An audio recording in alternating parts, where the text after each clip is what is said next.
From Port St. Lucie, Florida, 30 clubs, 30 camps. We're with the New York Mets.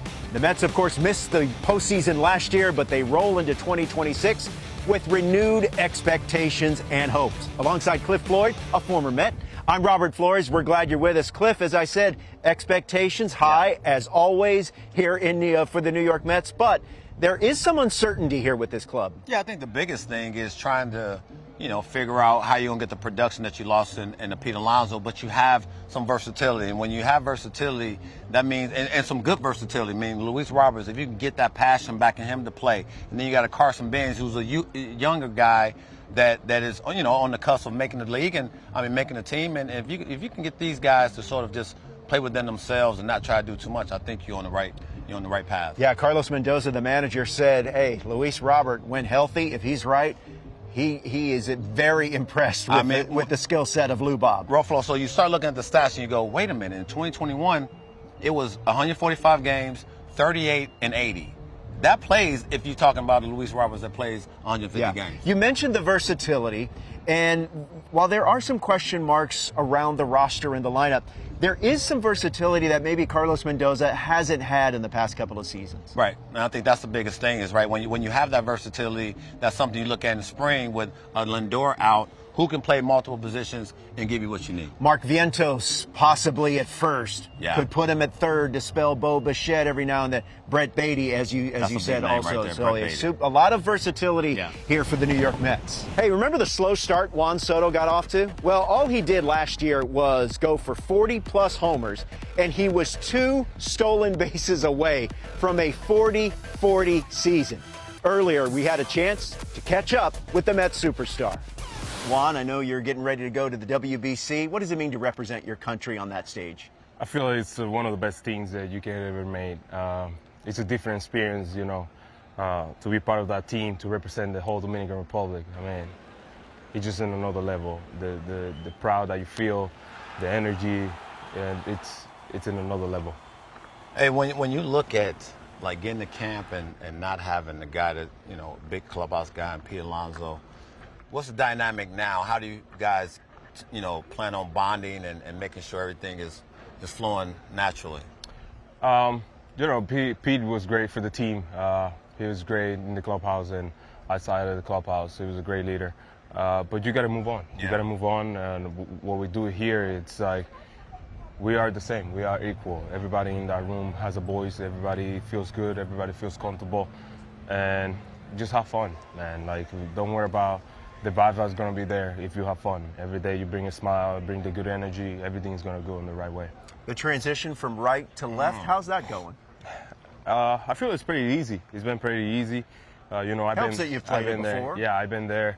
I played 4 years there, and I felt good before. So it's not that tough, and definitely having the chance to help the team to increase on defensively on defense, I feel is really good. Let's go back to last year real quick. So when you got hot, you got more on your legs. When I'm watching you, it's always like when you sitting on your legs, it's like it's a different guy. Is there some adjustments you do to make sure you get on your legs and stay on them? Yeah, I try to always work on my legs, work on my swing, work down in my legs. That's where my power comes from. I always tell everybody I just try to touch the ball and let my whole body do the rest. When the ball goes far, it's just coming from my legs. So when my legs are in a good spot, my whole body follows. You just need 2 more bases for 40. That's it. Well, he's winning the MVP this year, so it's 50-50. I mean, are we going to see more stolen bases again? Is that a permanent part, you feel, of your game? I'm going to try my best. Definitely, I told my team before, and whenever they need my speed, I'm going to try. I have great hitters behind me, too, so we want to let them hit and make sure we're in a good position for them to drive me in. But whenever I can, I'm going to try to take it and help the team in that way, too. Well, Juan, best of luck to you in the WBC. Thank you, brother. Best of luck this season. We appreciate the time. Appreciate it. You got it. All right.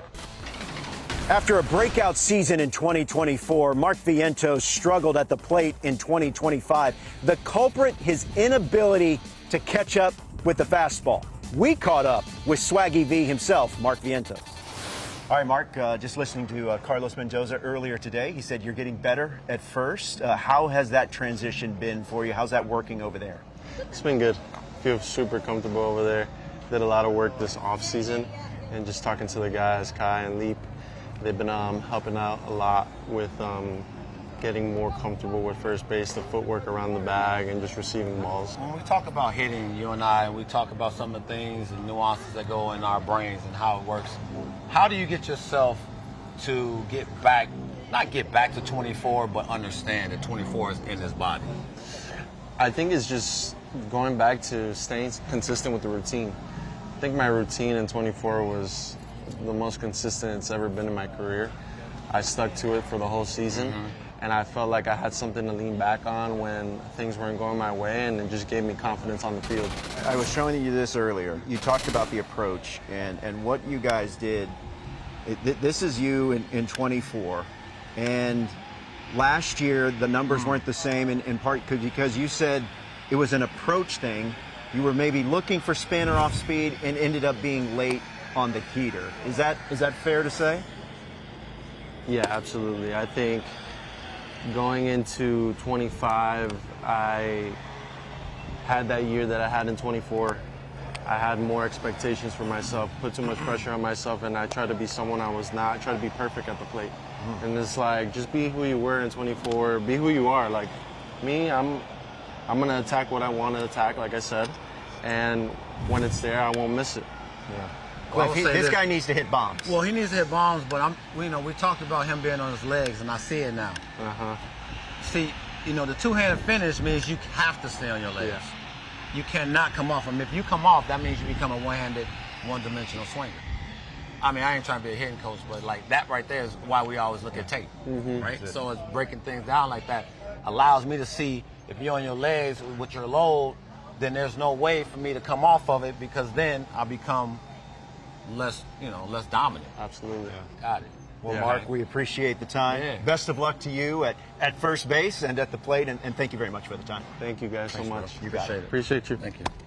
So we asked you on social media, which new face besides Bo Bichette and Freddie Peralta is going to have the biggest impact for the Mets in 2026? What do you think, Cliff? Well, I'm going to go with Devin Williams. I think when you think about Devin Williams, you lost Edwin Diaz. I mean, that's a really big one to lose, right? Yeah. As far as the back end of that bullpen and getting those precious 3 outs, as I always talk about. And Devin Williams has something to prove. I think he's going out with a chip on his shoulder to prove that his stuff is as good as advertising what we've seen in the past. Well, we will tell you what you guys said a little bit later in the show. Welcome back to 30 Clubs, 30 Camps. We're with the Mets in Port St. Lucie, Florida. Here are the Mets' top prospects according to MLB.com. At number 4 is the outfielder, second baseman A.J. Ewing. He's 21 years old. He reached Double-A last year. Nolan McLean, of course, is at the top.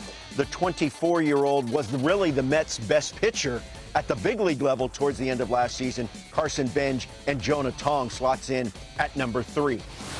Here with Mets pitcher Nolan McLean. Nolan, you were saying on Sunday that the clubhouse was buzzing watching the United States and Canada and that gold medal for the hockey at the Olympics. You're going to get a taste of international competition soon. Yep.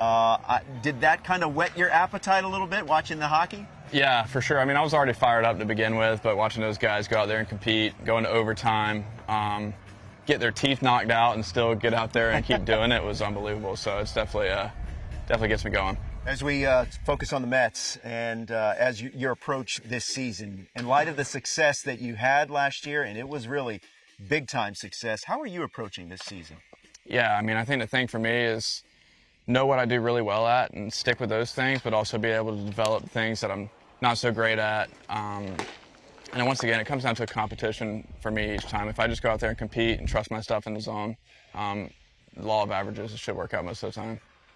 The rotation as a whole with Freddie coming over, and there's some other X factors, guys coming back from injuries as well. What do you see from the rotation as a whole and its potential? Yeah, I mean, I think it starts with the culture we're building. And like from day one, Freddie came in. It was a joy to be around, really. He's always smiling, super outgoing. And I think it starts there. And then just watching the work that he puts in with the track record he already has is he's setting a really good example in the clubhouse. And we got a lot of like really good vets who are working their butts off. This offseason, was there an area of focus for you? And if so, what was it? Yeah, I think for me, for one, I mean, just continue to throw all my stuff in the zone and just trusting it in the zone. And then from like a pitch development standpoint, just finding ways to implement my changeup and cutter a little bit more, and just build confidence around those pitches. How do you know as a young player, or when is that moment for you, and maybe it was last season, where you thought, you know what, my stuff plays, I think I could do this. I think I could stay here. What was that? You recall when that moment was? I mean, I've always had a lot of self-belief, and you have to play this game.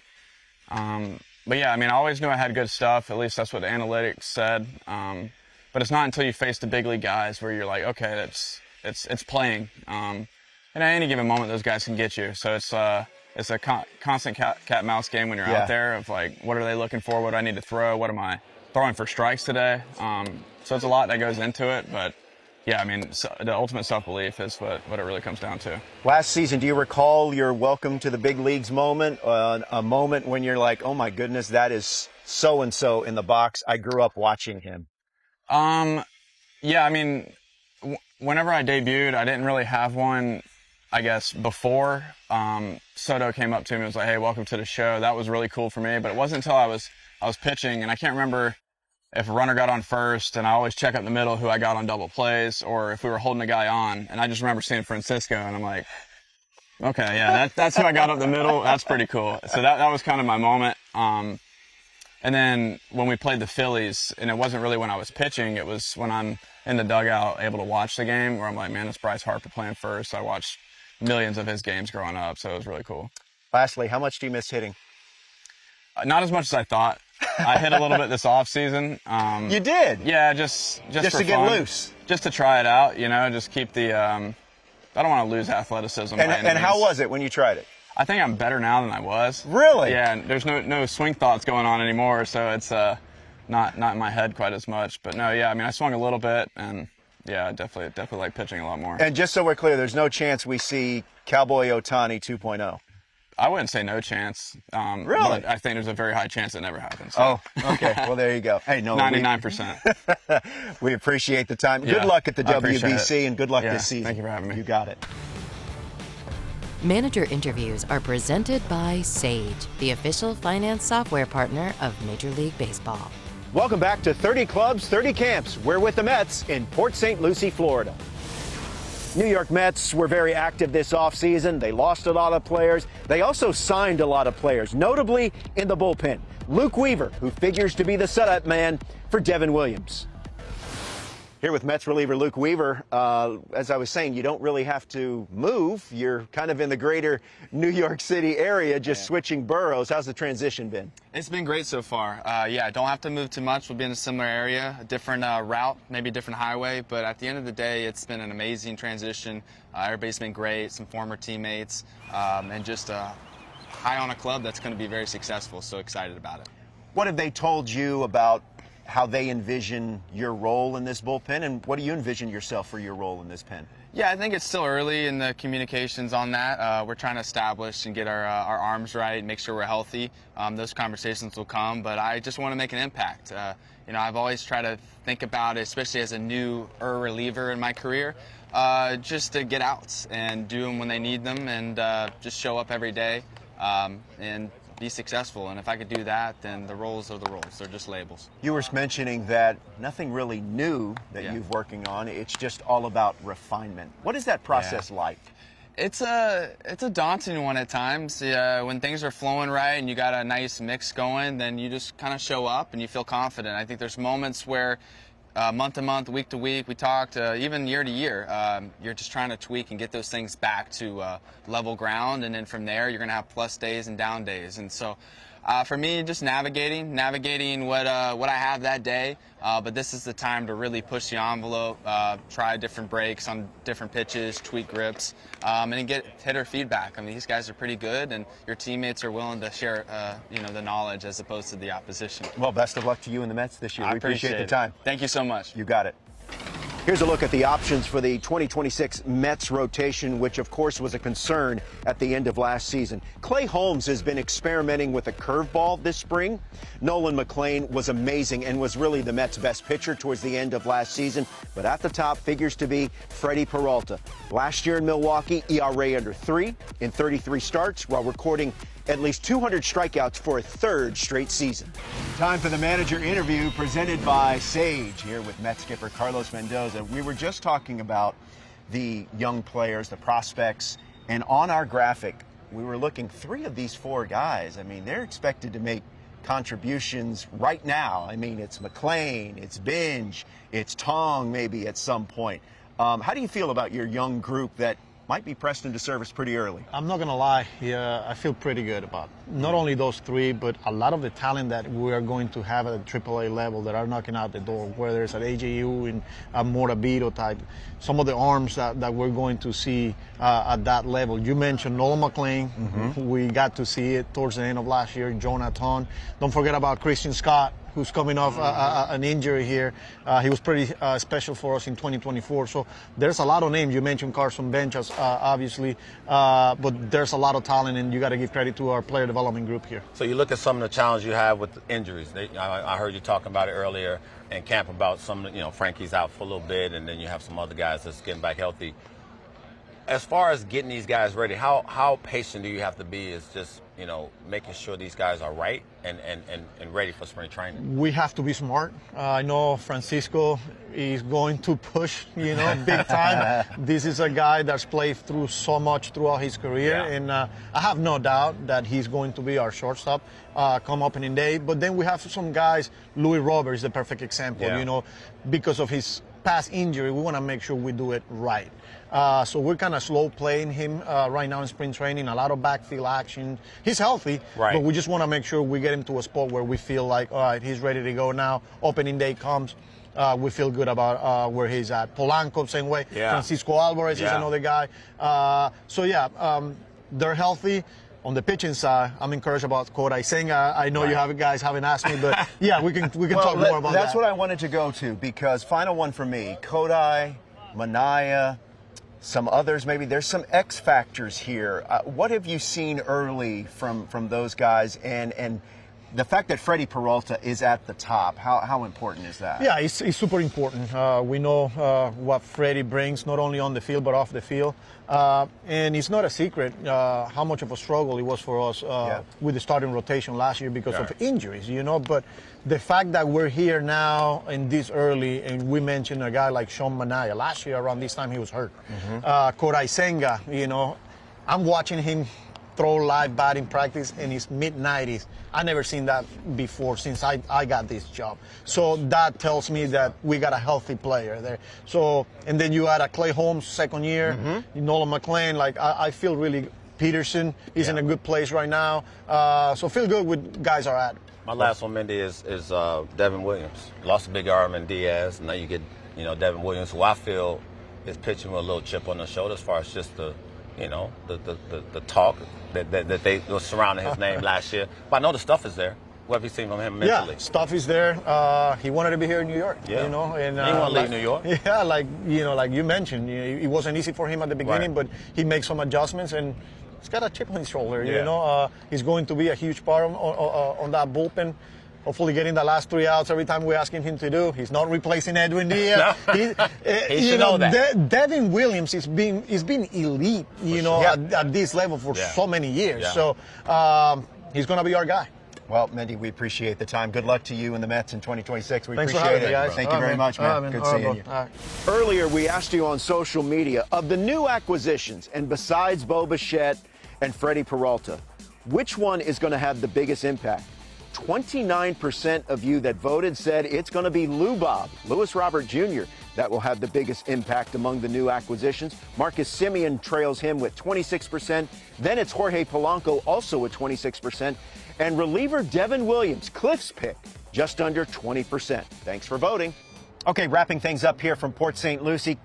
Cliff, there are 2 question marks for this team right now. Who's going to play right field? And then you got Weaver in the 8th, Devin Williams for the 9th, the rest of the bullpen. Carlos Mendoza still trying to figure that out. Right, you have to figure it out, but I think the biggest thing, you have some health and rotation, which helps, kind of bridge that gap to get to the bullpen. But my biggest question is replacing 30-plus homers and 100-plus RBIs. I know people say, well, the defense, this and that. I don't care. All I care about is the run production and how you get it with Pete gone. But you have some good, options, right? If Luis Roberts can bounce back, if you get a Bo Bichette who's healthy now and do his thing over at third base, if the Carson Benz kid is a hit and gets a chance to play every day, because the bat is strong. I saw him taking BP. doubt. It looks good. He's going to get every opportunity to make this team. So all these things has to come together, and they get Frankie back as short, healthy off the hamate bone injury, and I think you can now then see a big picture for this team. Hey, Carlos Mendoza told me the one player that isn't getting talked about enough, right-handed pitcher Christian Scott. He missed all of last season with Tommy John. Carlos Mendoza said he could figure into our rotation plans. That's going to do it here from Mets camp in Port St. Lucie. For Cliff Floyd and for all of our team behind the scenes and behind the camera, I'm Robert Flores. Thanks for watching 30 Clubs, 30 Camps.